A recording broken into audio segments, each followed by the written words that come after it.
Welcome everyone, Adam the Woo here, filling up on fuel and caffeine. It's pumping itself. I'm a magician of sorts. It's my second channel, daily vlog channel. It's... Ooh, that's good. TheDailyWoo. On the road again. Even though I really haven't left the road in a while, I'm curious to see what's around the next bend. Oh, I can't wait to see what's it gonna be up ahead. Check that out. The Starship Pegasus. It's an abandoned store shaped like a Star Trek spaceship. Kind of curious to see if it's possible to get inside or not.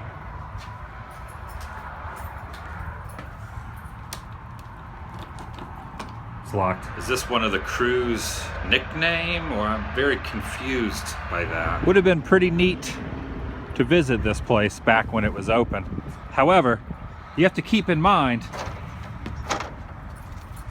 they don't accept checks in space. It's pretty cool looking in there. Very futuristic. I wish the door was unlocked, but it's not. At one point, it looks like there was 3 glass windows that you could peek out the front of it.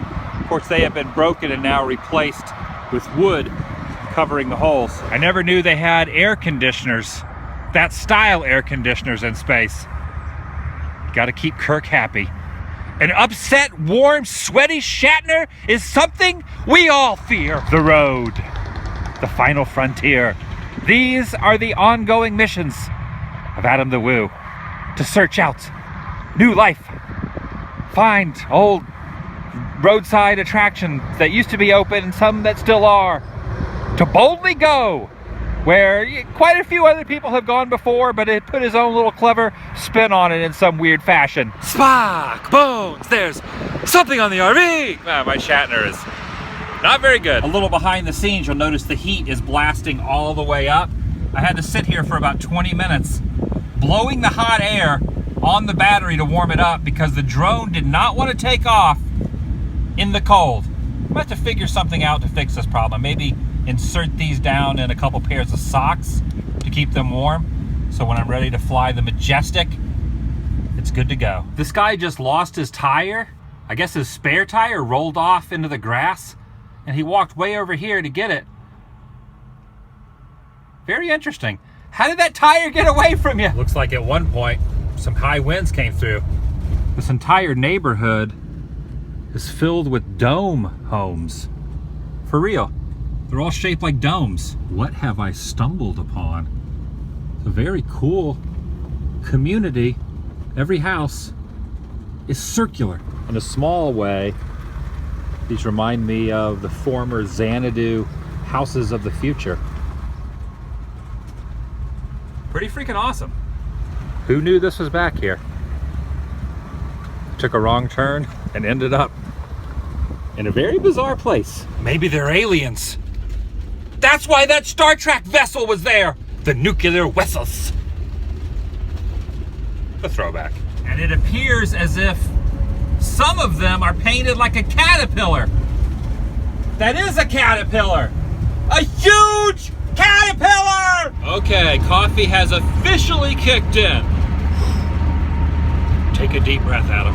Could just be the caffeine talking, but doesn't that look like a big grasshopper? That grain contraption? I don't know. That guy looks really familiar. Stopped off in the town of Waxahachie, or maybe it's Waxahachie. Very quaint, old school community. I'm really bad at pronouncing Texas towns. The Rogers Hotel has a really cool old school neon sign hanging on the corner. And this is the second small town movie theater I've seen in this state, simply called Texas. Is it the name of the theater? I know it's the name of the state, but is it the name of the theater as well? This guy named Wenzel Zastupel created this bridge out of toothpicks. Over 8,000 flat toothpicks and 1,000 square toothpicks. And this Ferris wheel. The window of this art gallery. Some very interesting things in it. How you doing today?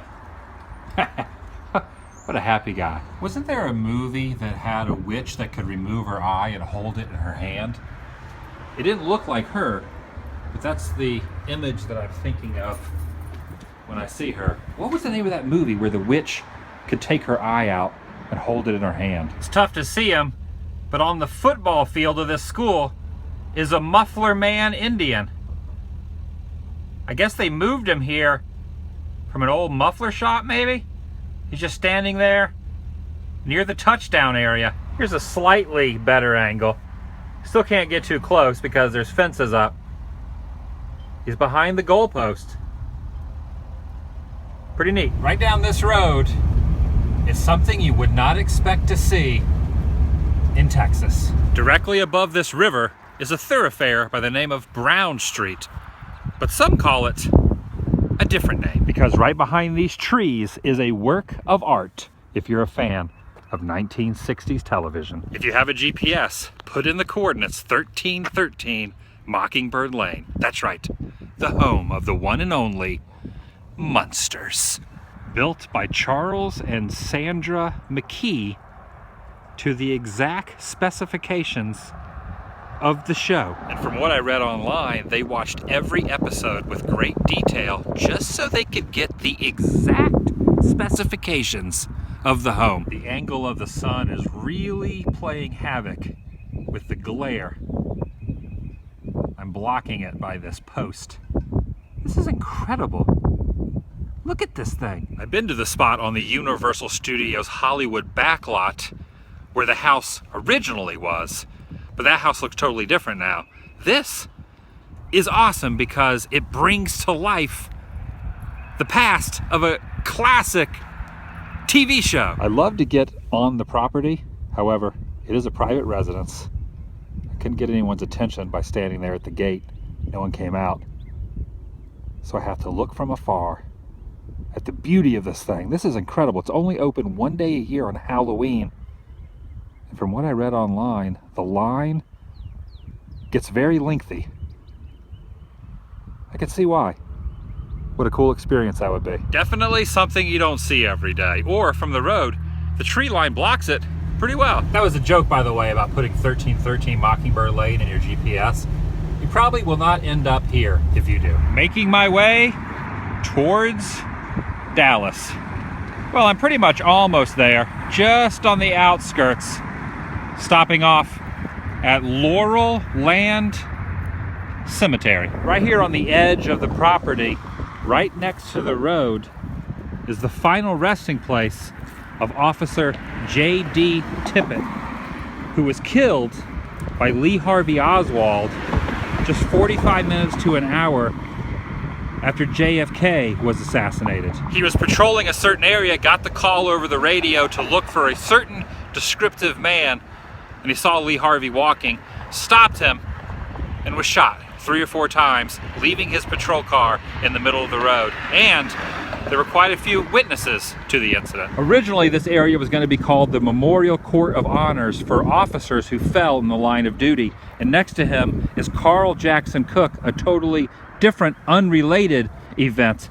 And J.D. Tippit was the first person buried on this area of the cemetery. But over time, other people were buried here, and it didn't really pan out according to what they had planned. The way situations play out always fascinates me.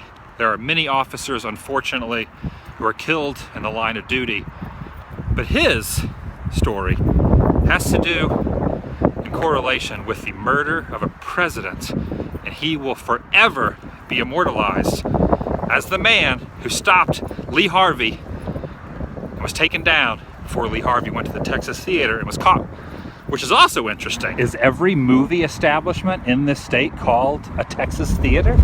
Getting closer to downtown now.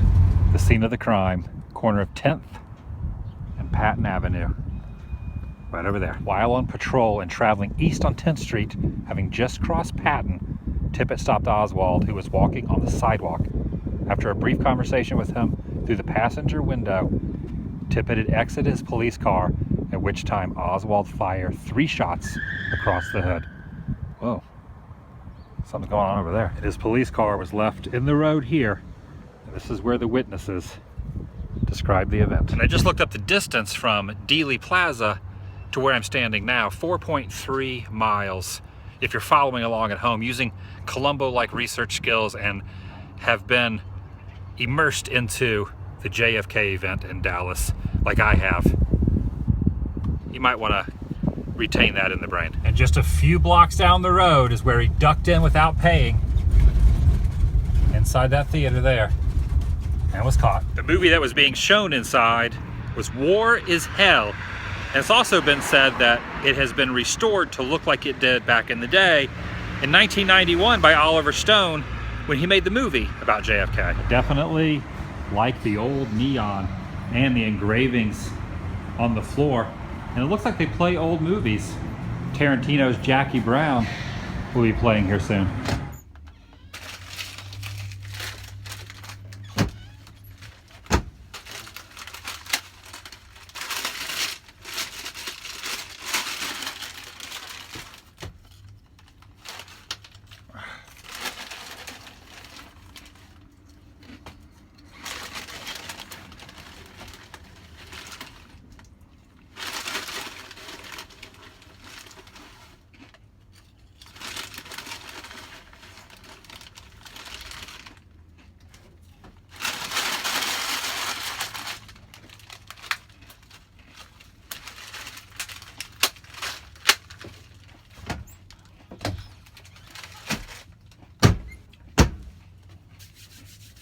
Blob over.